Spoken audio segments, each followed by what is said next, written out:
Liverpool ও উলভসের match প্রচারের সময় বিব্রতকর পরিস্থিতির সৃষ্টি করেছে ব্রিটিশ সম্প্রচার মাধ্যম বিবিসি। ম্যাচ মাঠে গড়ানোর পূর্ব মুহূর্তে বিশ্লেষণ চলাকালীন সময় একটি পর্নোগ্রাফিক অডিও প্রচার করে ফেলেছে তারা।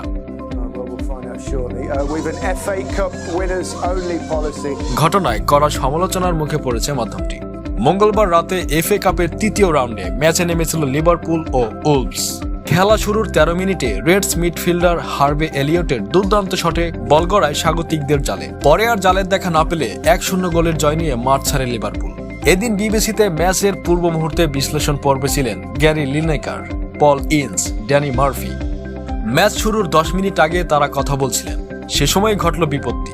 টিভি থেকে ভেসে আসলো pornographic audio. We've an FA Cup winners only policy in the studio tonight. I don't know who's making that noise, but so Alan Shearer is on the commentary gang. সে সময় pornographic অডিওর প্রচার তাদের আলোচনায় বিঘ্ন ঘটায়। তখন বিষয়টি এড়িয়ে যান লিনেকার।